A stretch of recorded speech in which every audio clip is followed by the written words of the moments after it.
तो चलिए आज हम लेकर के आए हैं आप लोगों के लिए है ना क्लास 10th के संस्कृत के एक ऐसे चैप्टर जिसमें से हर साल जो होते हैं ना क्वेश्चन बार बार रिपीट होते हैं। तो आज हम आप लोगों से बस एक छोटा सा टेस्ट लेने वाले हैं इस चैप्टर के। इसमें से हम मात्र आपसे 15 क्वेश्चन पूछेंगे, ठीक है। मात्र 15 क्वेश्चन जिसमें से आपको जवाब देना है। अगर आपको 15 में से 10 क्वेश्चन याद है समझ लीजिए कि आपकी तैयारी पूरा परफेक्ट है। क्योंकि अगर हम बात करें तो अगस्त भी जाने वाला है, इसके बाद सितंबर आएगा, है ना। अगस्त सितंबर अक्टूबर इसी तरीके से ये आपका मंथ, ये जो आप लोग का ईयर है वो खत्म हो जाएगा। तो इस ईयर में आप लोग को ये टेस्ट जरूर देना चाहिए। तो यहाँ पे सबसे पहले आप देख सकते हो ऋग्वेद में कितने ऋषिकाओं है ना कवित्रियों का उल्लेख है। अगर आपको पता है तो बस आप ऑप्शन ABCD बस याद रखिए।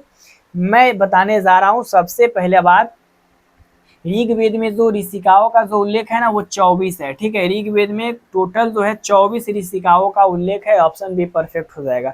याद था कि नहीं ये आप लोग जरूर बताइएगा लास्ट में कि कितना आपको याद था। दूसरा क्वेश्चन है, अथर्ववेद में कितने ऋषिकाओं का उल्लेख है। अथर्ववेद में 5। नेक्स्ट क्वेश्चन, याज्ञवल्क्य की पत्नी कौन थी जिन्हें उन्होंने अमर तत्वों की शिक्षा दी थी। तो देखिए जो याज्ञवल्क्य था ना उसका पत्नी का नाम मैत्रेयी था, ठीक है। क्या था, मैत्रेयी था। और ये क्या किए थे, याज्ञवल्क्य अपनी पत्नी को अमर होने का मतलब कि तत्व सिखाए थे, अमर तत्व सिखाए थे। अमर होने का जो ट्रिक होता है वो बताए थे, ठीक है। याद रखिएगा। उसके बाद जन्म की सभा में शास्त्र कुशल कौन सी महिला रहती थी। मतलब जनक के सभा में कौन उदासी थी, जनक के सभा में कौन विदुषी थी, जनक के सभा में कौन शामिल थी। इस टाइप से अगर क्वेश्चन पूछेगा याद रखिएगा गार्गी, ठीक है। गार्गी जो थी वो जनक के सभा में क्या थी, वो मतलब कि विदुषी थी। नेक्स्ट क्वेश्चन है कि सर्व शुक्ला सरस्वती जो है किसे कहा गया है। तो सर्व शुक्ला सरस्वती जो है दांडी कहा था, ठीक है ना। दांडी मतलब विजयांगिका को बोला था। और वो जो थी ना विजयांगिका जो थी वो थोड़े सावले रंग की थी। और इनका जो अभी साल चल रहा है वो 8वीं सदी चल रहा है, ठीक है। विजयांगिका का जो समय है वो 8वीं सदी चल रहा है। और गंगा देवी का जो समय है वो 14वीं सदी चल रहा है। याद रखिएगा दो गो। और मैत्रेयी जो था याज्ञवल्क्य का पत्नी था और गार्गी जो था वो जनक के सभा में विदुषी थी। ये सब चीज आप याद रखिएगा। नेक्स्ट क्वेश्चन, विजयांगिका का वर्ण रंग कैसा था। श्यामल था, मतलब थोड़ा सांवला था, ठीक है। नेक्स्ट क्वेश्चन है कि विजयांगिका को किस शताब्दी की लेखिका माना जाता है। तो विजयांगिका को जैसा कि मैंने आपको थोड़ा देर पहले बताया कि 8वीं माना जाता है। याद रखिएगा विजयांगिका को 8वीं शताब्दी का माना जाता है। इसमें ज़्यादा समय नहीं लगेगा, बस आपको सही तरीके से बताना है। चालुक्य वंश के राजा जो था चंद्रादित्य, है ना। चंद्रादित्य कौन था, चालुक्य वंश के राजा था। तो इनका रानी कौन था, तो इनका जो रानी था वो विजय भट्टारिका था, जिसको बहुत सारे लोग विजयांगिका के नाम से जानते हैं। तो विजय भट्टारिका रहे चाहे विजयांगिका रहे आपको टेंशन नहीं लेना है, बस यही चीज आपको बता देना है। क्वेश्चन है कि मधुरा विजयम महाकाव्य की रचना किसने किया था। तो जो मधुरा विजयम है वो गंगा देवी अपने पति के ऊपर, है ना, उनके जो पति था जो कंपन है तो वो मतलब कि विजयनगर में गए थे ना, तो वहां पे जो जिस तरीके से उनका जिंदगी कटा, जिस तरीके से युद्ध हुआ था ना, तो उसके आधार पे मतलब गंगा देवी अपने पति के आधार पे मधुरा विजयम महाकाव्य की रचना की।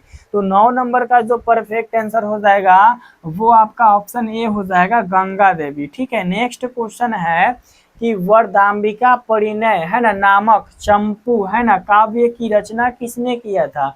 तो वरदाम्बिका परिणय चंपू अगर आपसे पूछेगा तो आपको टेंशन नहीं लेना है, ठीक है। हम आसान प्रोसेस आपको बता रहे हैं। अगर 10 नंबर से क्वेश्चन पूछा तो याद रखिएगा वरदाम्बिका परिणय चंपू के जो लेखक है वो है तिरुलंबा। कौन है, वो है तिरुलंबा। हमेशा याद रखिएगा। 11 नंबर क्वेश्चन देखिए, कहा जा रहा है आधुनिक काल की संस्कृत लेखिका में कौन सबसे प्रसिद्ध है। आधुनिक काल, इस समय में जो अभी काल चल रहा है आधुनिक काल, इसमें सबसे ज्यादा जो प्रसिद्ध है वो है पंडित छामाराव। कौन है, पंडित छामाराव है, ठीक है। याद रखिएगा। नेक्स्ट क्वेश्चन यहाँ पे देखिए, और अगला क्वेश्चन है कि सत्याग्रह गीता, मीरा लहरी, कथा मुक्तावली और ग्राम ज्योति किसकी रचना है? ये बहुत ज्यादा इम्पोर्टेंट है और ये जो है पंडित छामा राव के द्वारा रचा गया था। ठीक है, इनका रचना जो रचयिता जो है पंडित छामा राव है। लेकिन नेक्स्ट क्वेश्चन है शंकर चरितम की रचना पंडित छामा राव ने किनके जीवन पर किया था?